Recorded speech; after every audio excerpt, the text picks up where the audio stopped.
뛰어난 부활의 이름. 죽은 사람들 가운데서의 뛰어난 부활은 탁월한 부활, 특별한 부활을 가리키며 이것은 이기는 성도들에게 주시는 상이 될 것입니다. 그리스도 안에서 죽은 모든 믿는 이는 주님께서 돌아오실 때 죽은 사람들 가운데서 부활하게 될 것입니다.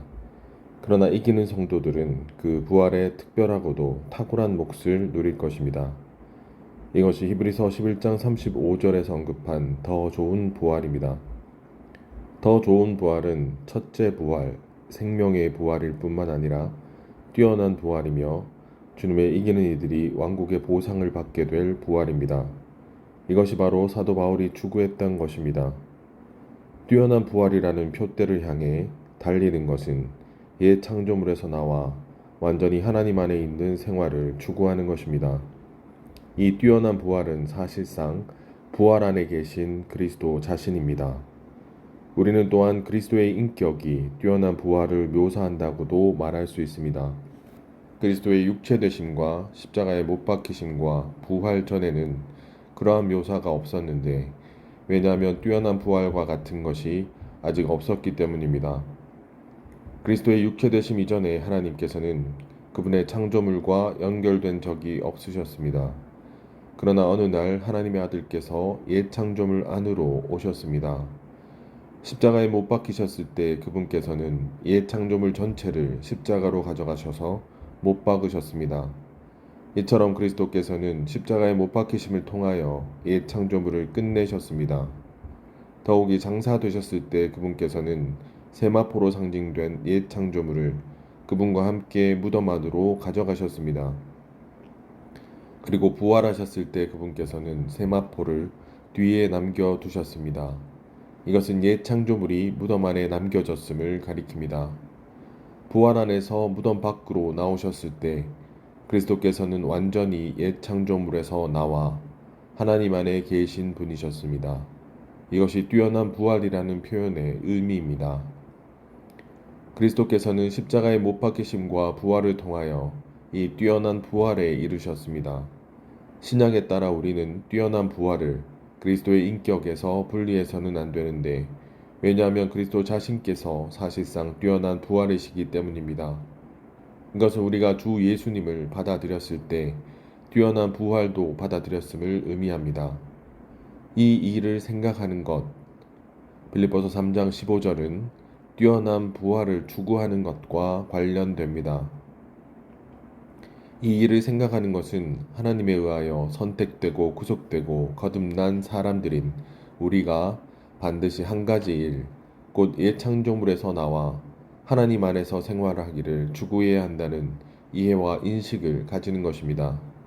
이것은 우리의 온 생애가 뛰어난 부활 안에 있어야 함을 의미합니다.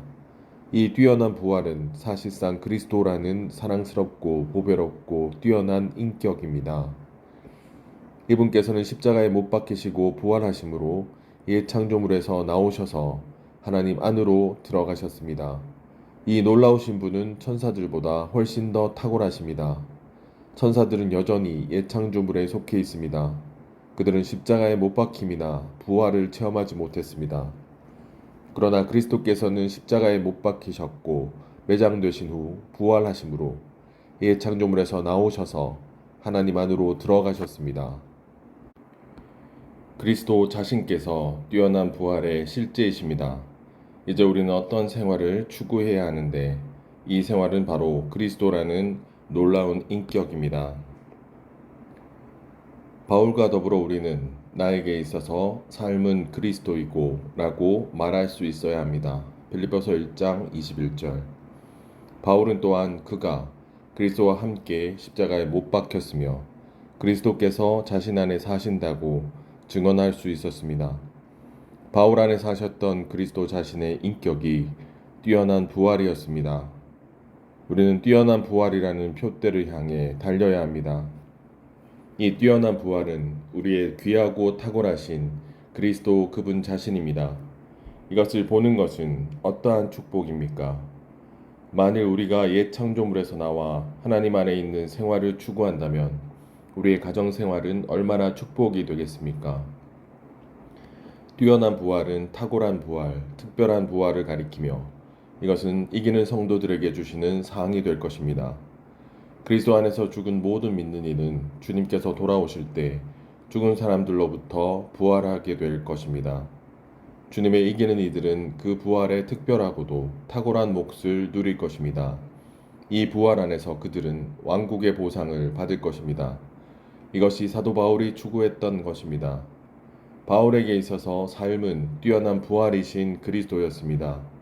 바울 안에 사셨던 그리스도께서는 그분 자신의 인격이 뛰어난 부활의 실제인 분이십니다. 뛰어난 부활에 이르기 위해 우리는 그리스도의 부활 능력 안에서 그분을 알고 그분의 고난의 교통 안에서 그분을 알며 그분의 죽음과 같은 형상을 이룸으로써 그분을 알아야 합니다.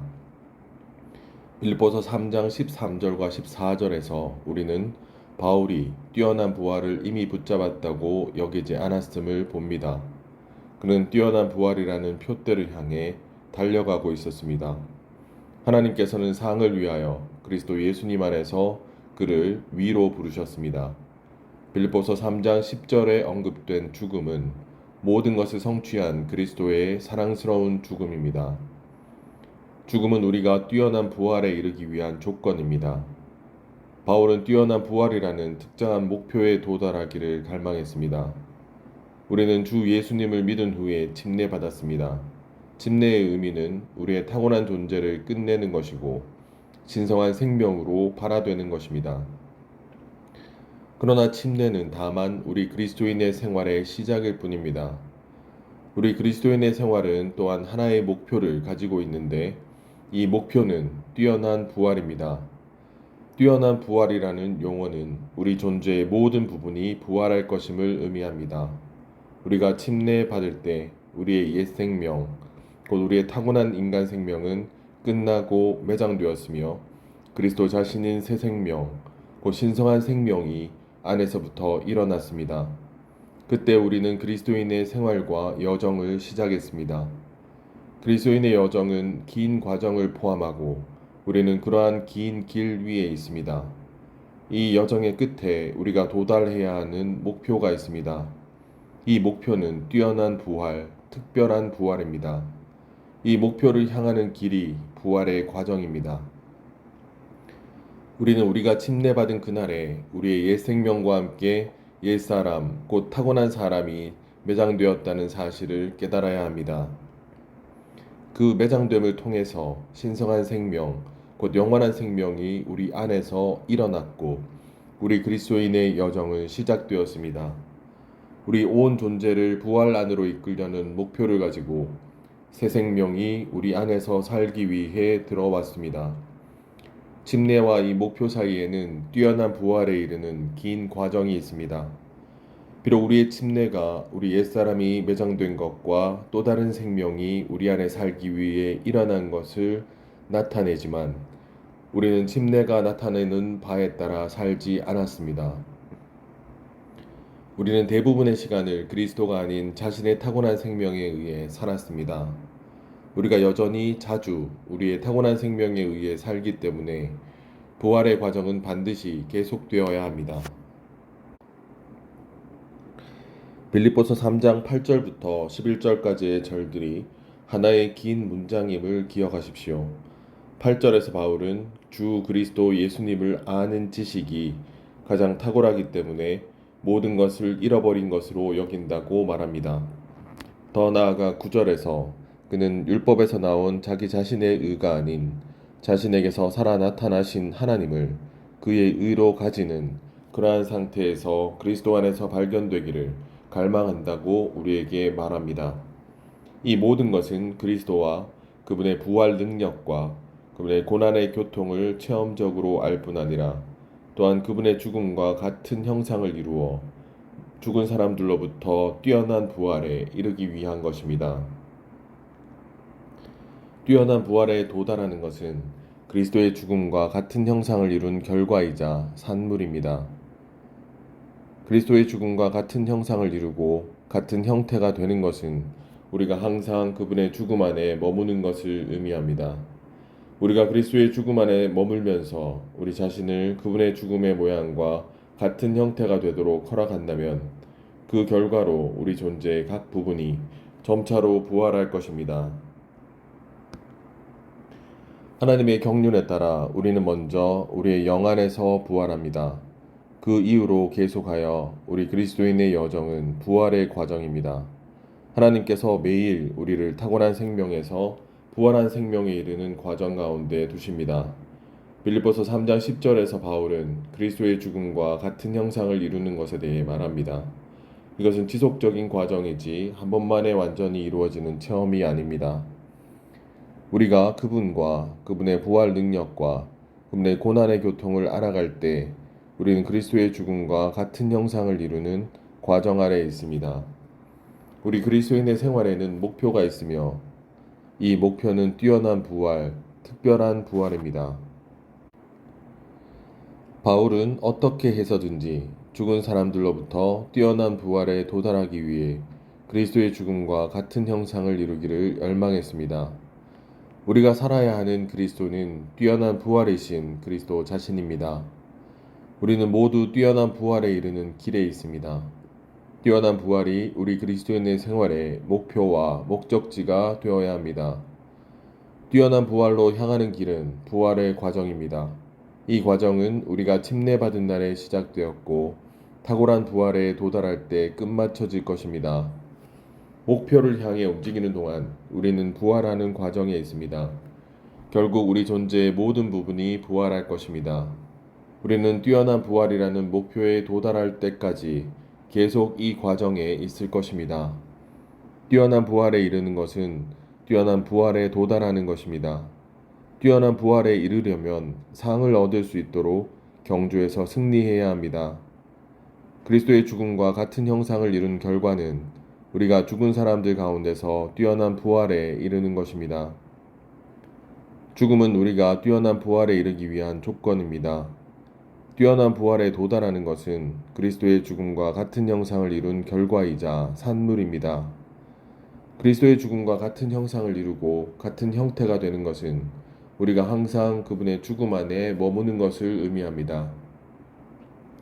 우리가 그리스도의 죽음과 같은 형상을 이루고 있다면 우리는 그리스도의 부활 생명 안에 있을 것이고 부활 안에서 그리스도를 만나고 그리스도를 체험하며 그리스도를 누릴 것입니다.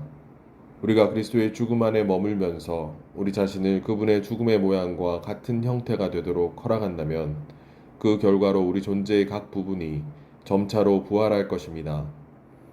빌립보서 3장 11절에서 바울은 어떻게 해서든지 죽은 사람들로부터 뛰어난 부활에 이르고자 합니다. 라고 말합니다. 바울은 필사적이었습니다. 그는 경주에서 첫째가 되려고 필사적으로 경주하는 주자와 같았습니다. 바울의 관념은 올림픽 경기에서의 경주를 염두에 둔 것이었습니다. 바울은 어떻게 해서든지 뛰어난 부활이라는 목표에 도달하기를 원했습니다. 우리 모두는 이러한 필사적인 느낌이 우리 안에 주입되게 해야 합니다. 우리는 뛰어난 부활에 이르기 위해 필사적이 될 필요가 있습니다. 표대는 그리스도를 충만히 누리고 얻는 것입니다. 상은 천년왕국에서 그리스도를 최고도로 누리는 것이며 이 상은 신약의 경주에서 승리한 이들에게 주어지는 보상입니다. 상을 위하여 표대에 도달하도록 바울은 뒤에 있는 것들은 잊어버리고 앞에 있는 것들을 향하여 힘을 다해 수고했습니다. 바울은 성숙한 성도였고 경험이 많은 사도였지만 이미 획득하였고 이미 온전하게 되었다고 말하지 않습니다. 그는 자신을 그리스도의 완전한 누림을 얻었거나 생명 안에서 온전히 성숙된 이로 여기지 않았습니다. 물론 그는 동일한 믿음에 의해 함께 누리는 구원을 얻었습니다. 그러나 그는 그리스도를 얻기 위하여 여전히 그리스도를 추구하고 있었습니다. 더욱이 바울은 부활의 특별한 몫을 얻기 위하여 그리스도를 추구하고 있었습니다. 바울과 같이 우리도 거듭났으나 아직 온전하게 되지 않았고 생명 안에서 성숙하지 않았습니다. 우리가 주님께로 회심했을 때 우리는 그리스도를 얻도록 그리스도에 의해 얻어진 바 되었습니다. 이제 우리는 아직 획득하지 못하고 아직 온전해지지 못한 이들로서 그리스도를 추구하고 있습니다. 그리스도를 추구하는 길의 첫 번째 방면은 우리 자신이 얻은 줄로 여기지 않는 것입니다. 그런 다음에 우리는 한 가지 일을 해야 하는데 그것은 뒤에 있는 것들은 잊어버리고 앞에 있는 것들을 향하여 힘을 다해 수고하는 것입니다. 우리가 향해 달리고 있는 표대는 그리스도에 대한 충만한 누림이며 상은 그리스도에 대한 특별한 누림입니다.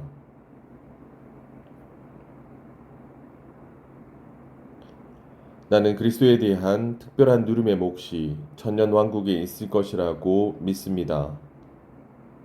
그리스도에 대한 이러한 비범한 누림은 빌립보서 3장 11절에 뛰어난 부활과 상응합니다.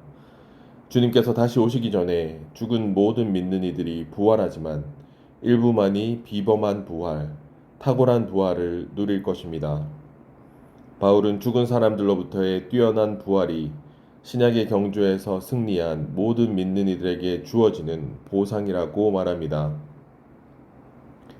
많은 그리스도인들이 주님께서 다시 오실 때 부활하기만 하면 아무 문제가 없으리라는 관념을 가지고 있습니다. 이러한 관념은 틀린 것입니다. 성경은 믿지 않은 모든 이들도 부활할 것이라고 계시합니다.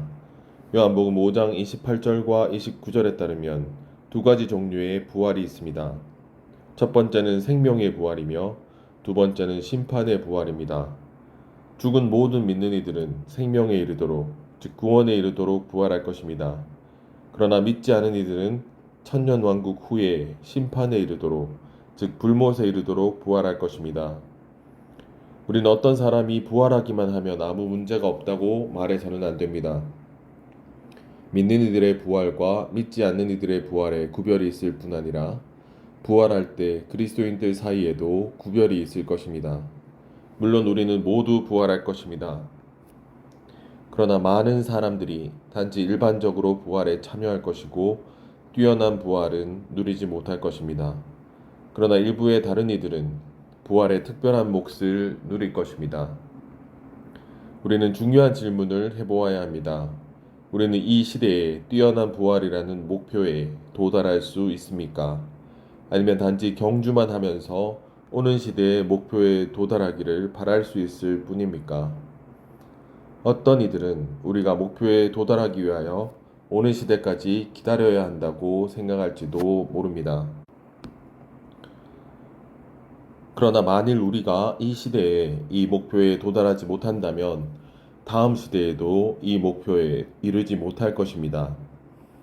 우리는 우리의 생애 중에 이 목표에 이르도록 힘써야 합니다. 바울에게 있어서 삶은 뛰어난 부활이신 그리스도였으며 그분께서 그의 목표였습니다.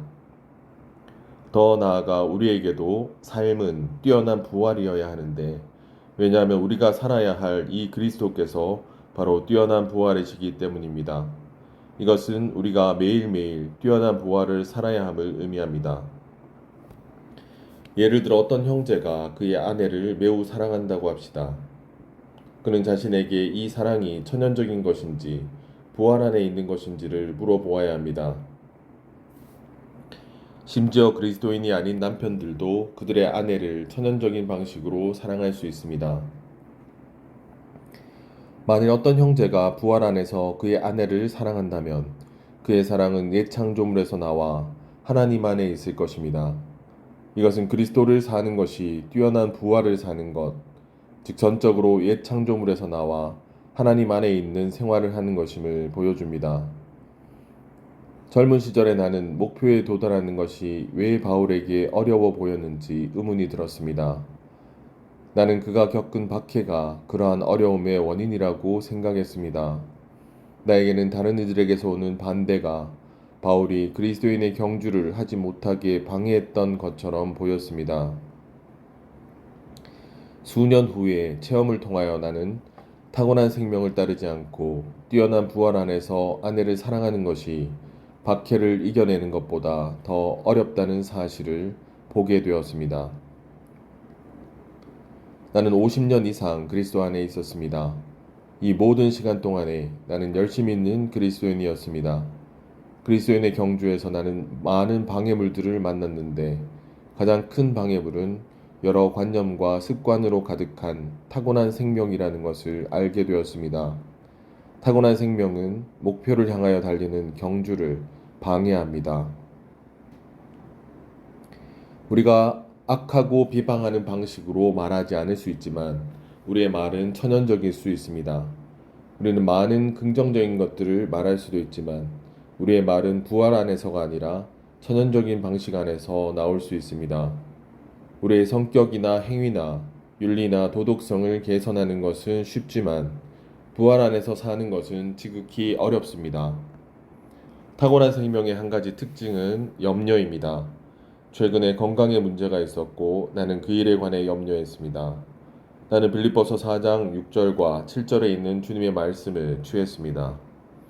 아무것도 염려하지 말고 다만 모든 일에서 기도와 간구를 통하여 감사한 마음으로 여러분의 구할 것을 하나님께 말씀드리십시오. 그러면 사람의 이해를 초월하는 하나님의 평안이신 하나님께서 그리스도 예수님 안에 있는 여러분의 마음과 또 생각을 지키실 것입니다. 경호하실 것입니다. 그러나 이 말씀의 약속 위에 서서 선포한 후 금세 나는 다시 염려했습니다. 나는 염려에서부터 자유로워지기를 원했지만 염려는 나를 놓아주려 하지 않았습니다. 내가 염려했던 이유는 내가 완전히 부활 안에 있지 않았기 때문이었습니다. 뛰어난 부활 안에는 염려가 없습니다. 염려는 옛 창조물에 속한 것이며 부활의 영역, 즉 새 창조물의 영역 안으로 들어올 수 없습니다. 바울은 체험을 통해 완전히 옛 창조물에서 나와 하나님 안에 있는 생활을 하는 것이 쉽지 않다는 사실을 알았습니다. 빌립보서 1장 21절에서 그는 나에게 있어서 사는 것은 그리스도이고 라고 선포할 수 있었습니다. 그러나 빌립보서 1장에서는 선포만 있을 뿐 설명이나 정의는 없습니다. 빌립보서 3장에서 우리는 그리스도를 사는 것이 뛰어난 부활을 사는 것이며 이것이 우리의 목표가 되어야 한다는 것을 봅니다. 우리의 행위와 말은 반드시 부활 안에 있어야 합니다. 만일 어떤 행위가 부활 안에 있지 않다면 그것을 해서는 안 됩니다. 만일 어떤 말이 부활 안에 있지 않다면 말해서는 안 됩니다. 문제는 어떤 것이 옳은지 그른지가 아니라 그것이 부활 안에 있는지 그렇지 않은지에 있습니다. 심지어 우리의 사랑도 부활 안에 있어야 합니다. 뛰어난 부활에 이르는 것과 관련하여 우리는 다음에 중요한 질문을 해보아야 합니다. 우리는 이 시대에 뛰어난 부활이라는 목표에 도달할 수 있습니까? 아니면 단지 경주만 하면서 오는 시대에 목표에 도달하기를 바랄 수 있을 뿐입니까? 우리가 뛰어난 부활이라는 목표에 도달하려면 오는 시대까지 기다려야 한다고 생각하면서 이 시대에 이 목표에 도달하지 못한다면 우리는 다음 시대에도 이 목표에 이르지 못할 것입니다. 우리는 우리의 생애 중에 뛰어난 부활에 도달하기를 힘써야 합니다. 로마서 8장 11절은 우리가 이 시대에 뛰어난 부활에 이를 수 있음을 보여줍니다. 여기서 바울은 죽은 사람들로부터 그리스도를 살리신 분의 영께서 우리 존재에 죽어가는 부분, 즉 우리의 죽을 몸에도 생명을 주실 것이라고 말합니다. 우리는 그 영께서 그리스도의 부활의 실제, 곧 뛰어난 부활의 실제이심을 보았습니다. 그 영께서 우리 안에 거하시는 목적은 실질적이고도 실제적인 방식으로 뛰어난 부활을 우리 존재 안으로 일에 넣으시기 위해서입니다. 따라서 로마서 8장 11절은 우리가 이 시대에 뛰어난 부활에 이르러야 함을 보여줍니다. 우리는 교회 생활에서뿐 아니라 가정 생활에서 그리스도의 죽음과 같은 형상을 이루어야 하며 새 창조물을 살 수 있도록 옛 창조물에 대하여 죽어야 합니다. 그리스도의 죽음과 같은 형상을 이룸으로써 우리는 그분의 부활 능력을 체험하고 그분의 고난의 교통 안으로 들어갑니다. 이러한 방식으로 우리는 뛰어난 부활에 이르며 옛 창조물에서 완전히 나와 새 창조물 안으로 완전히 부활하는 목표에 도달합니다. 어떤 형제가 그의 체험에서 뛰어난 부활에 이른다면 심지어 그의 아내를 향한 사랑도 새 창조물 안에 있을 것입니다. 그것은 더 이상 타고난 사랑, 옛 창조물 안에 있는 사랑이 아닐 것입니다. 어떤 형제가 아내를 매우 많이 사랑할 수 있지만 그의 사랑이 뛰어난 부활과 아무 관계도 없을 수 있습니다.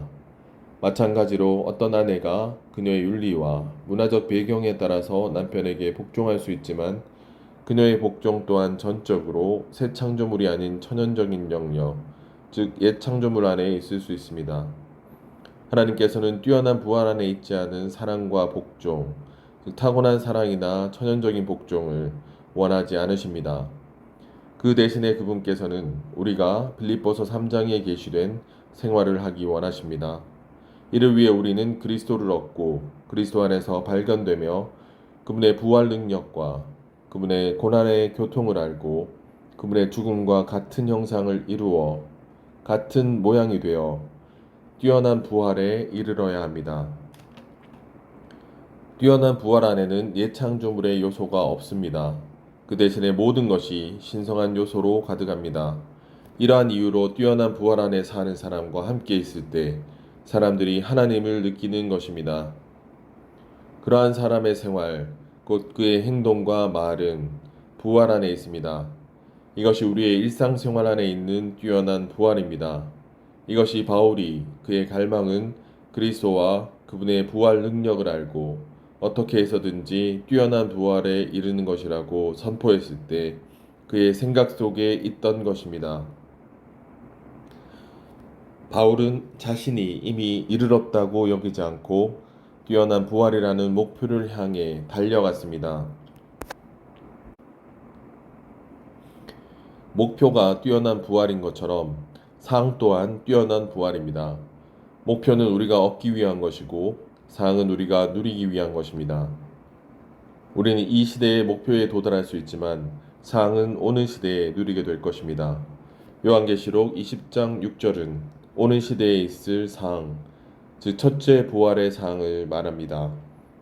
첫째 부활에 참여하는 사람은 복이 있고 거룩합니다. 둘째 죽음은 그들을 다스리는 권세가 없습니다. 그들은 하나님과 그리스도의 제사장들이 되어 천년 동안 그리스도와 함께 왕으로서 다스릴 것입니다. 첫째라고 번역된 헬라어 단어는 누가복음 15장에서 돌아온 탕자에게 주어진 제일 좋은 옷에 사용된 단어와 동일합니다. 첫째 부활은 가장 좋은 부활, 뛰어난 부활입니다. 만일 우리가 오늘 뛰어난 부활을 얻는다면 그것은 다음 시대에 우리에게 상이 될 것입니다.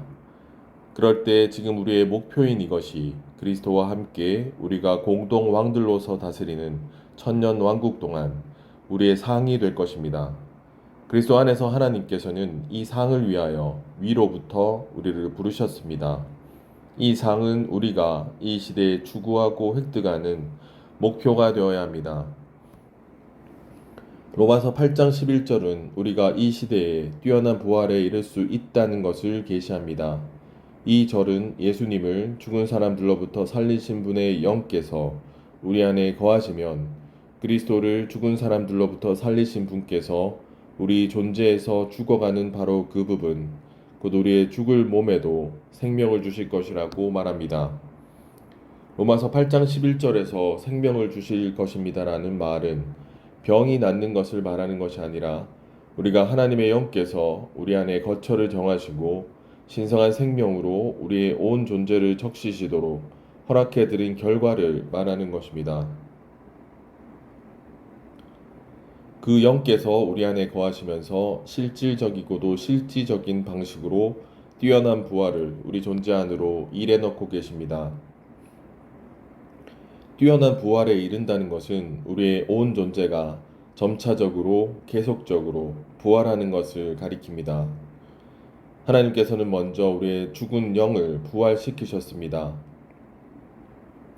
그런 다음 그분께서는 계속하여 우리 영에서부터 우리의 혼과 우리의 죽을 몸을 부활시키시고 결국 우리의 온 존재, 영, 혼, 몸이 그분의 생명에 의해 그분의 생명으로 우리의 옛 존재에서 완전히 부활하도록 하실 것입니다.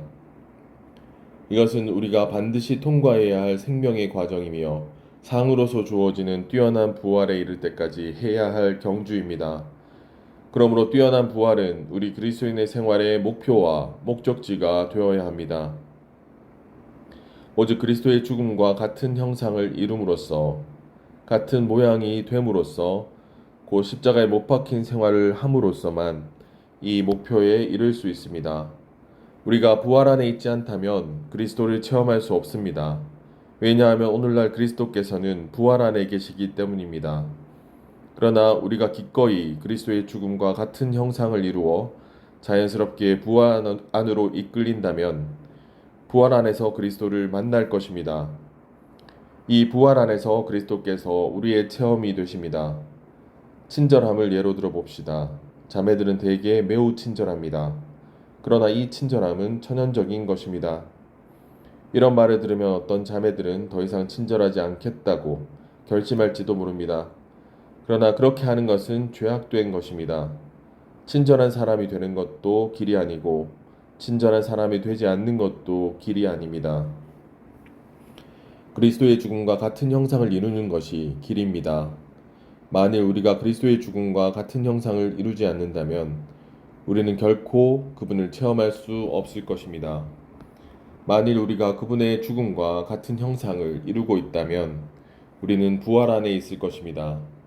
우리는 우리의 온 존재가 부활할 때까지 계속해서 부활 안으로 들어가는 과정을 통과할 것입니다. 빌립보서 3장 11절에서 말하는 뛰어난 부활이 단지 장래의 사건이 아니라 현재의 과정임을 성경의 다른 절들이 증명해 줍니다. 로마서 6장 4절과 5절은 우리가 그리스도의 죽음과 같은 모양 안에서 매장된 것과 마찬가지로 또한 생명의 새로움 안에서 행할 것이라고 걸을 것이라고 말합니다. 이것은 우리가 그분의 부활의 모양 안에서 부활할 것임을 뜻합니다. 이 모양은 바로 생명의 새로움입니다. 새로움인 생명입니다. 로마서 8장 10절과 11절은 우리 안에 그리스도께서 계시고 우리의 몸은 죄 때문에 죽은 것이지만 우리의 영은 의 때문에 생명이라고 말합니다. 더 나아가 그리스도를 죽은 사람들로부터 일으키신 그 영께서 우리의 몸이 부활 생명을 누릴 수 있도록 우리 죽을 몸에도 생명을 주실 것입니다. 이것은 단지 장래의 일만이 아닙니다. 이것은 우리가 오늘날 통과하고 있는 부활의 과정입니다. 고린도후서 1장 8절과 9절에서 바울은 자신이 힘에 겹도록 극심한 압박을 받아 살 소망까지 끊어졌다고 말합니다. 그는 또한 자신이 결국은 죽게 될 것이라고 스스로 단정하였다고 말합니다. 그럼에도 불구하고 죽은 사람들을 다시 살리시는 하나님께서 부활의 능력으로 그를 붙드셨습니다. 고린도후서 4장 10절에서 바울은 예수님을 죽게 한 것을 우리가 항상 몸에 지니고 다니는 것은 예수님의 생명도 우리 몸에서 나타나게 하려는 것입니다. 라고 말했습니다. 16절에서 그는 우리의 겉사람은 썩어가고 있지만 우리의 속사람은 나날이 새로워지고 있습니다. 라고 말했습니다. 이것이 부활의 과정입니다. 우리는 뛰어난 부활이라는 목표에 이르기까지 계속 이 과정 안에 있을 것입니다.